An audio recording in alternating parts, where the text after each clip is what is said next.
warahmatullahi wabarakatuh. Bismillahirrahmanirrahim. Hari ini tanggal 25 Juli 2020, hari di mana Hadratus Syekh Ar-Ra'isul Akbar Jam'atul Ulama Al-Marhum Al-Maghfurlah Bah Kiai Haji Hasyim Asy'ari raji'un ila rafiqil a'la, kembali menghadap Allah tahun 1947 Masehi, dalam memperingati zikra wafatil ulama, wafatil su'ama. Harus ada hikmah yang kita ambil dari sana. Bukan hanya sekedar kita memperingati haul, memperingati hari wafatnya seseorang ulama, begitu saja. Tapi harus kita ambil apa yang paling penting, keteladanan dari yang telah beliau lakukan. Seorang ulama, seorang alim yang menguasai ilmu-ilmu agama. Baca kitabnya sangat luas. Bukan hanya tafsir hadis fikih, tapi juga sampai kitab-kitab yang isinya lucon, anekdot, fuqaha namanya. Itu beliau baca itu. Kitabul Funun juga dia baca, kitab seni. Dan kalau baca, beliau bukan hanya sekedar baca, ikut mengomentari di tepinya itu. Dengan tulisan tangan beliau, kiai kan dulu gitu. Kalau ada sesuatu yang menarik, beliau komentari di pinggirnya itu. Nah itu luar biasa, artinya apa? Artinya Hasyim Asy'ari itu sebenarnya sudah level mu'allif, level pengarang, penulis. Ya, katanya beliau tidak banyak tulisan, ada tulisan beberapa tapi tidak banyak. Bahkan yang paling banyak beliau mengomentari di hasyah, di pinggir-pinggir matan yang beliau baca. Itu menunjukkan beliau sangat dalam ilmunya. Sampai-sampai syair-syair Arab pun beliau baca, baik syair jahiliyah, syair masa Islam.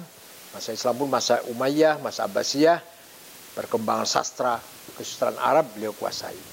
Itu sekilas tentang keilmuan Mbah Hasyim. Dan yang paling penting lagi apa? Di samping ilmunya sudah jelas, juga seorang tokoh yang mempunyai prinsip yang tidak bisa ditawar, tidak bisa bergeser dari prinsipnya. Seperti Nabi Muhammadun qa'imun lillah dzu himamin. Dan Muhammad orang berdiri tegak bersama Allah, tidak pernah bergeser. Demikian Mbah Hasyim Asy'ari, orang yang tidak pernah bergeser dari prinsipnya. Semenjak masih mukim di Mekah, setiap beliau berdoa di tempat-tempat mustajab seperti Multazam atau Maqam Ibrahim atau Hijr Ismail, yang selalu beliau doakan adalah memohon kepada Allah agar Indonesia cepat merdeka dari penjajahan.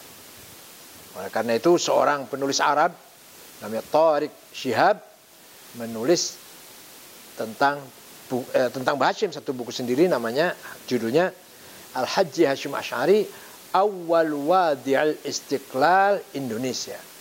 Hasyim Asy'ari adalah orang pertama kali yang mencetuskan keinginannya agar Indonesia itu merdeka.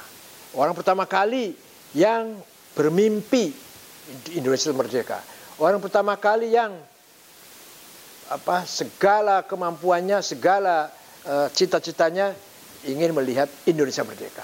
Itu ditulis oleh penulis Arab namanya Tariq Shihab, Dr. Tariq Shihab. Maka dengan demikian kita yang mewarisi beliau ini di NU, kita pahami, kita warisi dari beliau dua hal. Satu, warisan agama yang beraliran Ahlus Sunnah wal Jamaah, yang berpikiran tawassud dan tasamuh dalam syariat. Katakanlah ikut Imam Syafi'i, dalam akidah kita ikut Imam Abul Hasan Asy'ari, dalam tasawuf kita ikut Imam Junaidi dan Imam Al-Ghazali. Itu imam-imam panutan kita itu jelas merupakan para ulama besar, a'immah kibar yang berpikir moderat, jauh dari radikal, ekstrim, tekstual, atau dari aklaniyin, sangat rasional, liberal, tidak. Tapi beliau-beliau seperti Imam Syafi'i, Asy'ari, Ghazali, orang yang mampu mencari jalan tengah, menggabungkan antara bayan nakli dan bayan akli. Bayan nakli, Quran dan hadis. Bayan akli, produk kreativitas kecerdasan manusia. Nah, bayan akli ada dua, akal kolektif namanya ijma', konsensus, akal individual namanya qiyas analogi. Panjang kalau ceritain, tapi yang penting panutan kita adalah Imam Syafi'i, Imam Asy'ari, Imam Ghazali, orang-orang yang meletakkan dasar-dasar tawassutiyah, wasatiyah dan tasawufiyah dalam Islam. Nah, itu yang kita harus ikutin.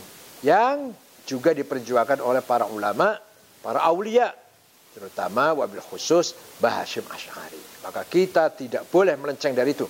Harus tetap berpikir wasatiyah, gabungan antara bayan nakli, teks, yaitu isinya Quran hadis, dan bayan akli, ijma dan qiyas.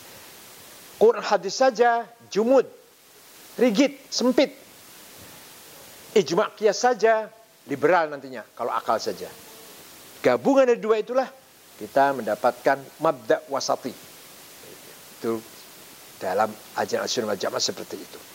Nah, kemudian yang paling menonjol lagi Mbah Hasyim Asy'ari, beliau memimpin pesantren, beliau memiliki sawah yang luas, cukup luas. Katakanlah orang kaya, Mbah Hasyim tuh kaya zaman dulu, tapi kaya ukuran zaman dulu. Itu hasil panennya dimakan bersama-sama dengan santri-santrinya. Tidak memperkaya diri, tidak menumpuk kekayaan melalui pesantrennya. Sebaliknya, apa yang dihasilkan rezekinya itu melalui pertanian untuk dinikmati, untuk menjadi bahan pokok kehidupan bersama antara Mbah Hasyim sekeluarga dan para santri-santrinya. Itu yang paling harus ditiru oleh kita sekarang, seperti itu. Tidak pernah Mbah Hasyim itu mencari kekayaan melalui pesantren, melalui lembaga pendidikan. Nah, pada tahun belasan, apa itu tahun 16, 17, ketika Khilafah Turki Ottoman dalam keadaan sangat lemah, wilayah-wilayah Islam yang di bawah Khilafah Turki dijajah oleh kolonial, Mesir, Sudan, Irak dijajah Inggris, Suriah, Lebanon, Aljazair, Tunis dijajah Prancis, Libya dijajah Itali, Indonesia dijajah Belanda di sini, ada yang dijajah Spanyol, ada yang Portugis. Kiai Hasyim Asy'ari sudah punya pandangan, bahasa Jawanya waskito, ma'rifat, bahwa khilafah akan bubar. Karena ketika itu khilafah sudah la haula wala quwata, the rajul marid, the sick man, orang sakit sudah. Maka Kiai Hasyim Asy'ari sudah tahu ini khilafah akan bubar. Kalau nanti khilafah bubar, jangan sampai masyarakat Islam di negeri Jawi ini, Jawa itu Nusantara maksudnya, bukan Pulau Jawa saja, negeri Nusantara ini, jangan sampai menjadi masyarakat Islam yang sekuler, yang tidak peduli agama, yang tidak menghayati nilai-nilai agama, yang tidak menjadikan agama sebagai pandangan hidupnya. Maka Kiai Hasyim Asy'ari cepat-cepat mengeluarkan jargon yang sangat terkenal, hubbul waton minal iman. Nasionalisme bagian dari iman. Anda nasionalis harus beriman kepada Tuhan. Anda beriman kepada Tuhan, orang Islam terutama harus nasionalis. Artinya apa ini? Artinya Hasyim Asy'ari sangat cerdas, sangat jenius. Sehingga sejak awal hubungan antara agama dan negara, antara agama dan politik kebangsaan sudah selesai. Bayangkan di Timur Tengah sampai sekarang memahami nasionalisme belum tuntas. Karena nasionalisme di Timur Tengah datangnya dari seorang yang bernama Michel Aflaq, beragama Kristen Ortodok, mendirikan partai nasionalis namanya Ba'ath. Maka ulama-ulama menolak ide nasionalisme karena datang dari luar. Ulama bikin partai lagi, Ikhwan Muslimun, partai Islam. Lah kalau di kita Indonesia, seorang Kiai Hasyim Asy'ari dari hati yang beriman kepada Allah, dari jiwa ruh yang beriman kepada Allah, tapi punya wawasan nasionalisme, punya ideologi nasionalisme, punya cita-cita kebangsaan, tapi kebangsaannya tidak boleh lepas dari nilai agama, maka dia rangkum dalam satu jargon, hubbul watan iman, nasionalisme harus menyatu dengan iman. Sering sekali pesan kepada putranya Kiai Haji Wahid Hasyim, bapaknya Gus Dur, jangan sekali-kali mempertentangkan antara agama dan nasionalisme. Sekali lagi, artinya apa? Bagi kita di Indonesia, hubungan antara agama dan negara, hubungan antara teologi dan nasionalisme sudah selesai. Tidak usah kita perdebatkan lagi. Tinggal bagaimana dengan semangat nasionalisme itu, dengan iman yang kuat, kita bangun Indonesia ini sebagai negara yang maju, bermartabat, berkepribadian, agar Indonesia menjadi qiblatul muslimin thaqafatan wa hadaratan. Bukan kiblat salat ya, jangan salah paham. Bukan kiblat salat, kiblat peradaban, kiblat kebudayaan, kiblat kepribadian, muslim nasionalis, nasionalis muslim. Lihat di Timur Tengah, Afghanistan 40 tahun, perang saudara sesama Afghanistan, padahal cuma terdiri dari 7 suku. Lihat Irak, Suriah, sudah 1,5 juta orang mati, nyawa melayang, bom di mana-mana. Sesama Irak, sesama Muslim, sesama Suriah, sesama Muslim. Lihat Libya, setelah terbunuhnya Presiden Gaddafi, antara Benghazi, kota sebelah timur, dengan Tripoli yang sebelah barat, perang terus sampai sekarang. Sesama Libya, sama Islam. Kenapa? Karena mereka belum tuntas memahami hubungan antara agama dan nasionalisme. Karena nasionalisme datangnya dari luar, yaitu dari Michel Aflaq yang non-muslim. Konsep Islamnya dari Ikhwan Muslimun yang radikal. Sampai kapanpun nggak akan ketemu ini.